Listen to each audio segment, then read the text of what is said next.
Edifice of Trust podcast is a thoughtful discussion of today's current events from the perspective of America's founding principles. Welcome. From heart-pumping music to head-thumping commentary. The U.S. State Department recently published its draft report of the Commission on Unalienable Rights, which is meant to serve as a guide to U.S. foreign policy as it relates to human rights. The creation of the commission was controversial, and many human rights groups objected to its creation and to its mandate.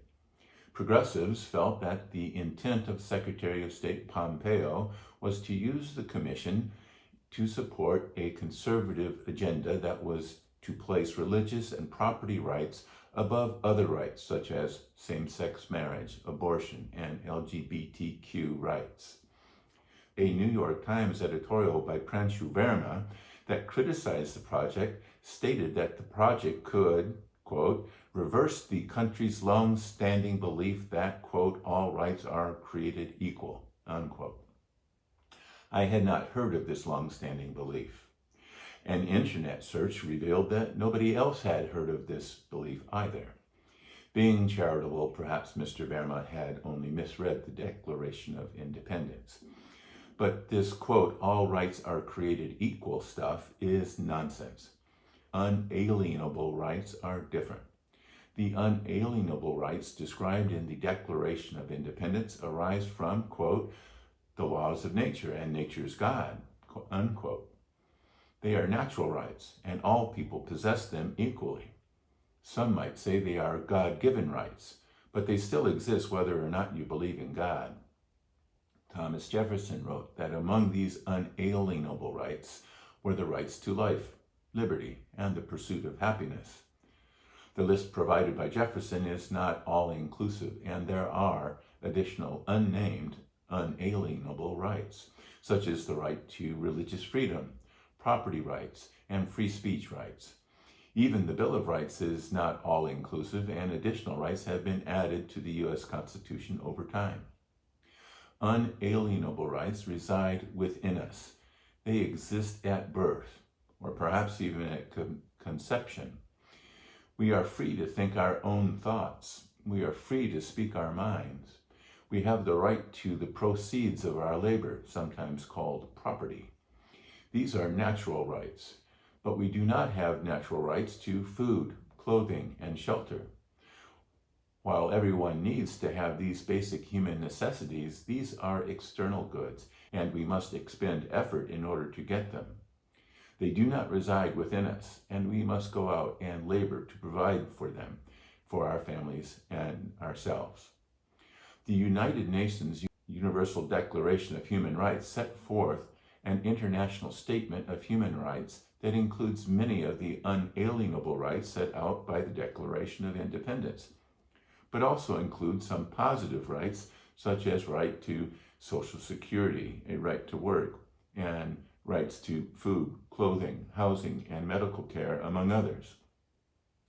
These necessities must be created. Such positive rights require the labor and capital of people in order to exist. And if some people are unable or unwilling to provide the labor and capital to create these positive rights, then it will require the labor and capital of other people to provide such rights. But requiring people to labor on behalf of other people or to give up their property to them can violate the unalienable rights we just talked about. The Commission's report on unalienable rights notes that when people come together in a society, they must give power to government in order to guarantee their unalienable rights. And this grant of power, in fact, comes at the expense of a portion of their unalienable rights. We give power to the courts in order to seek redress of our grievances rather than acting directly. We give up a portion of our property in the form of taxes to give government the ability to provide justice, security, and the other amenities that were the reason we wanted to create a just society in the first place. Rights are not absolute. The right to life can be taken away. We can cede some liberty in order to live in a just society. We can give some property in order to give the government the ability to maintain a just society, and even give some of that property to other people so that they can live a decent life. But how much to give and how much to receive is a negotiation. That is why the concept of, quote, all rights are created equal, unquote, is nonsense. If we are going to negotiate our rights in our attempt to create a just society, then different rights have different values to different people.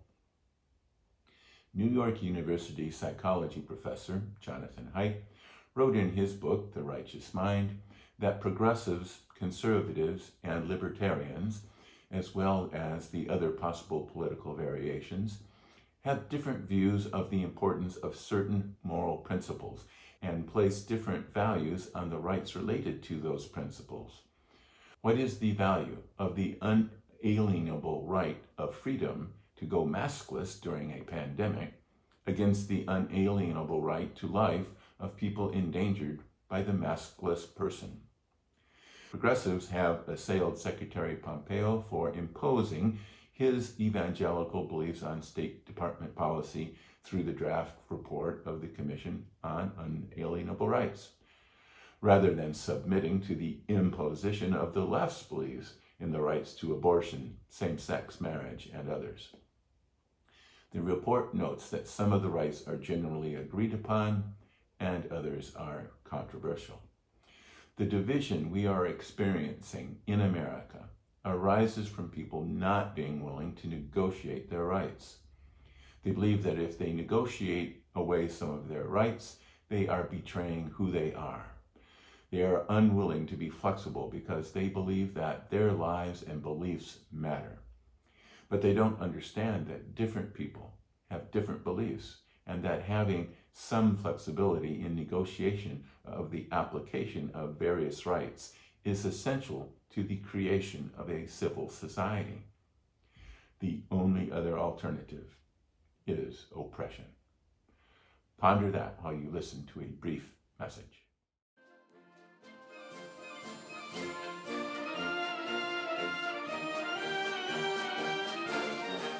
So, you are stuck at home in self-quarantine. What to do? You could watch television, but all the news talks about is the coronavirus, and there are no sports on TV. You could binge watch a Netflix movie, or you could read a book. Luckily for you, I have just published my new book, In Defense of Principle. It follows the same path of my earlier books, Principled Policy and Edifice of Trust.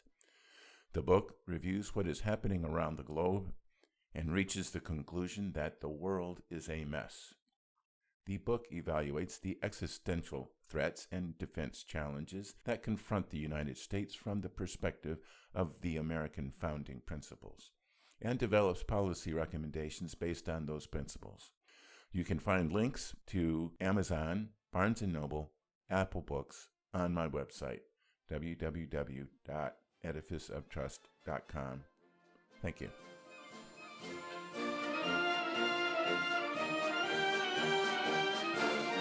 Welcome back.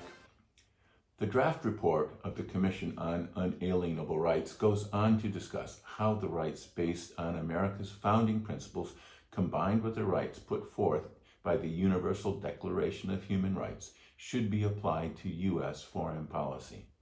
The report notes that the U.S. has not always been faithful to its ideals in its international relations, and has not always been a good example for the rest of the world.